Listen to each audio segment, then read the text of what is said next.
دوسرا فرض روزہ ہے۔ یہ روزہ کیا ہے؟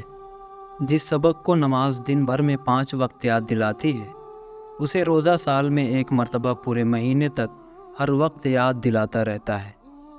رمضان آیا اور صبح سے شام تک کھانا پینا بند ہوا۔ سحری کے وقت ابھی کھا ہی رہے تھے کہ اتنے میں وقت ختم ہوا اور فوراً ہاتھ رک گیا۔ اب کیسے ہی مرغوب غذا سامنے آئے، کیسے ہی بھوک پیاس ہو، کتنا ہی دل چاہے، شام تک کچھ نہیں کھاتے۔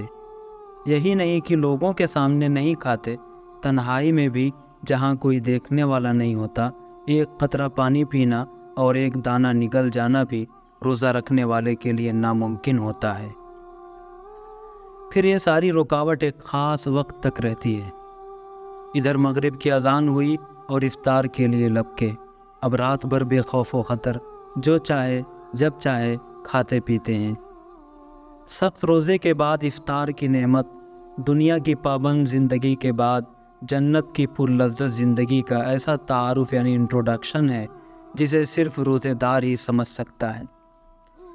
یہ روزہ ہمیں ہر روز افطار کے وقت یہ سبق دیتا ہے کہ خدا نے دنیاوی زندگی میں جن لذات و شہوات سے روکا ہے، اسے بس ایک دن کا روزہ سمجھو۔ جیسے دن بھر کھانے پینے اور شہوات سے رکنے کے بعد اب بالکل آزادی ہے، اسی طرح دنیا کی اس چند روزہ پابند زندگی کے بعد جنت میں آزادی ہی آزادی ہوگی۔ اسی لیے بندہ مومن روزے کی حالت میں تنہائی میں بھی کچھ کھانے پینے سے دور رہتا ہے اور روزے کے باہر بھی خدا کی نافرمانی کے قریب نہیں پھٹکتا۔ غور کیجئے، یہ کیا چیز ہے؟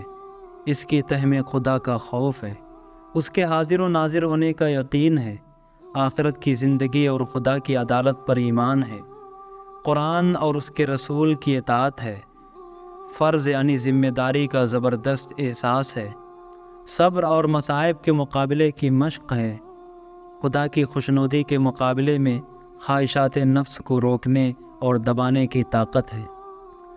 ہر سال رمضان کا مہینہ آتا ہے تاکہ پورے 30 دن تک یہ روزے ہماری تربیت کریں اور ہمارے اندر یہ اوصاف یعنی کوالٹیز پیدا کرنے کی کوشش کریں تاکہ ہم پورے پکے اور سچے مسلمان بن سکیں، اور یہ اوصاف ہمیں اس عبادت یعنی اسلامی زندگی کے قابل بنائیں جو ایک مسلمان کو اپنی زندگی میں ہر وقت بچا لانی چاہیے۔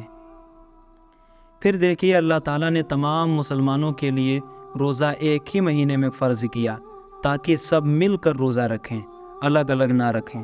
اس کے بے شمار دوسرے فائدے بھی ہیں۔ ساری اسلامی آبادی میں پورا ایک مہینہ پاکیزگی کا مہینہ ہوتا ہے۔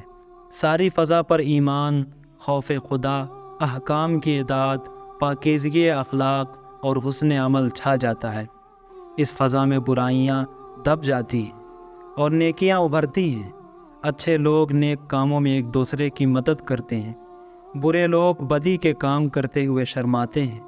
امیروں میں غریبوں کی امداد کا جذبہ پیدا ہوتا ہے، خدا کی راہ میں مال صرف کیا جاتا ہے۔ سارے مسلمان ایک حال میں ہوتے ہیں، اور یہ ایک حال میں ہونا ان کے اندر یہ احساس پیدا کرتا ہے کہ ہم سب ایک جماعت ہیں۔ ان میں بھائی چارگی، ہمدردی اور باہمی اتحاد پیدا کرنے کے لیے یہ رمضان کا مہینہ ایک کارگر نسخہ ہے۔ یہ سب ہمارے ہی فائدے ہیں۔ ہمارے بھوکے رہنے سے خدا کا کوئی فائدہ نہیں۔ اس نے ہماری بھلائی ہی کے لیے رمضان کے روزے ہم پر فرض کیے ہیں۔ اس فرض کو جو لوگ بغیر کسی مناسب وجہ کے ادا نہیں کرتے، وہ اپنے اوپر خود ظلم کرتے ہیں، اور سب سے زیادہ شرمناک طریقہ ان کا ہے جو رمضان میں کھلے طور پر کھاتے پیتے ہیں۔ وہ گویا اس بات کا اعلان کرتے ہیں کہ ہم مسلمانوں کی جماعت سے نہیں ہیں، ہم کو اسلام کے احکام کی کوئی پرواہ نہیں ہے، اور ہم ایسے بے باک بے شرم ہیں کہ جس کو خدا مانتے ہیں اس کی اطاعت سے بھی کھلم کھلا منہ موڑ جاتے ہیں۔